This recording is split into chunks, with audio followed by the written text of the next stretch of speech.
કલયુગના લક્ષણ.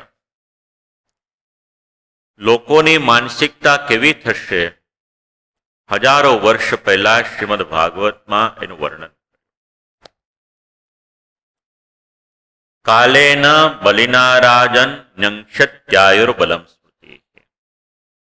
બીજી લાઈનમાં લખેલું, કલયુગને કારણે આયુષ્ય, બળ અને સ્મૃતિ આ ત્રણ ધીરે ધીરે કરી અને ક્ષીણ થશે, એનો નાશ.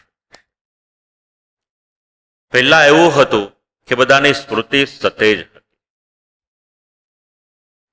ભણવાને માટે ગ્રંથોની આવશ્યકતા હતી નહીં.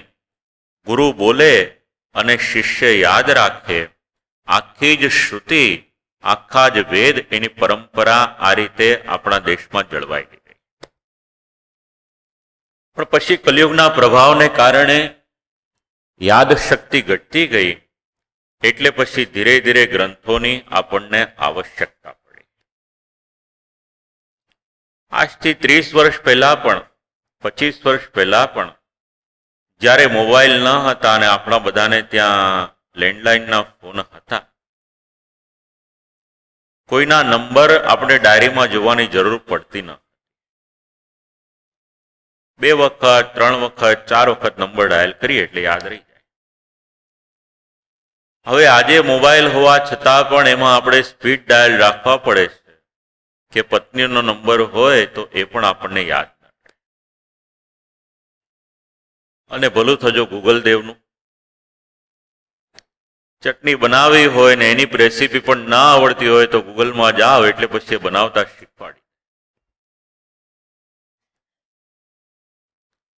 કેમ આવું થયું? તો આ કલયુગનો પ્રભાવ, સ્મૃતિ એ ધીરે ધીરે કરી અને ક્ષીણ થતી ગઈ. બલ ક્ષીણ થયું. એક સમય એવો હતો કે જીવનમાં સ્વાશ્રય હતો. પોતાનું કામ તો પોતે કરી લે, પણ પોતાનું લગેજ પોતે ઊંચકવાની હોય તો કોઈની જરૂર ન પડે. પોતે પોતાનો સામાન લઈ અને 4 માળ ચડવાના હોય તો ચડી જાય. અને લગભગ 35 વર્ષ પહેલાનો સમય યાદ કરીશું તો ત્યારે આવી બધી બેગ મળતી ન હતી, પતરાની બેગ મળતી. 35-40 વર્ષ પહેલા સુધી બાકીની બધી બેગ ઇઝીલી અવેલેબલ. અને એ સમયે પણ વ્યક્તિએ પોતાનો સામાન ઉચકવાનો હોય અને ક્યાંક જવાનું હોય તો જઈ અને સામાન લઈ અને જઈ શકતા હતા. બલ પણ ક્ષીણ થયું. શરીર બહારથી સ્વસ્થ દેખાય, પણ ધીરે ધીરે કરી અને એનામાં જે રહેલું સામર્થ્ય, એની શક્તિ, એનું બલ એ ક્ષીણ.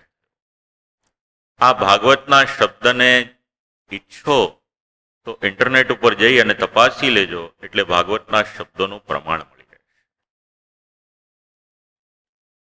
ત્રીજી લાઈનમાં એવું લખેલું છે, વિત્તમેવ કલો નૃણામ જન્માચાર ગુણોદયા.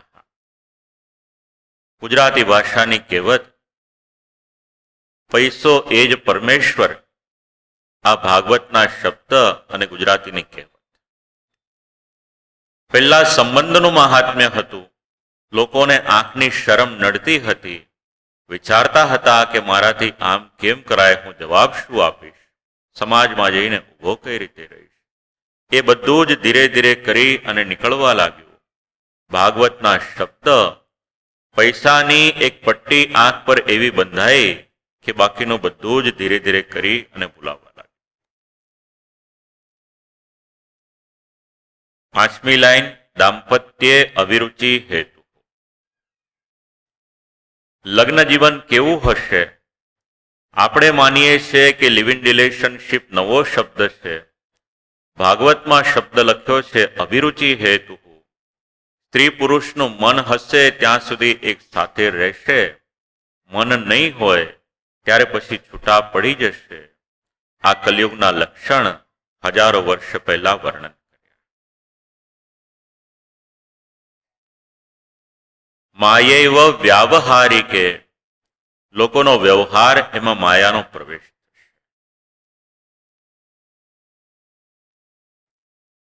બ્રાહ્મણ કોને કહેવાશે?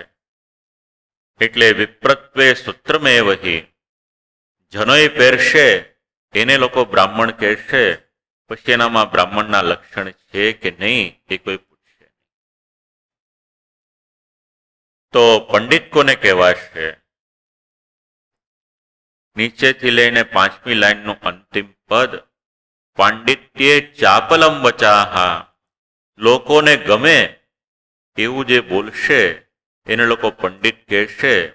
પછી એ શાસ્ત્ર બોલે છે કે નહીં એનો લોકો વિચાર કરશે નહીં.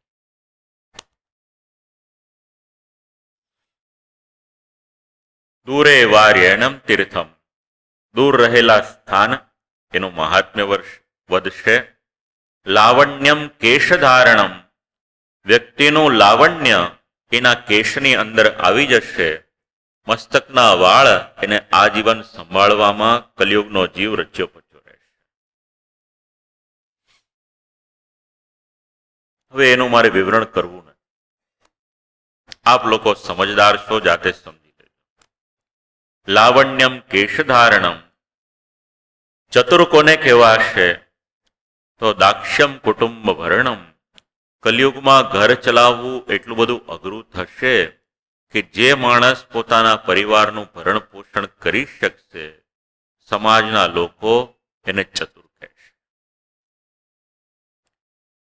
વિશ્વના ઘણા બધા દેશોમાં આ વિષય પર ઘણા બધા વક્તવ્યો આપ્યા છે. 2 કલાક 3 કલાક પણ આપણે બોલીએ તો ઓછું પડે એવા કલિયુગના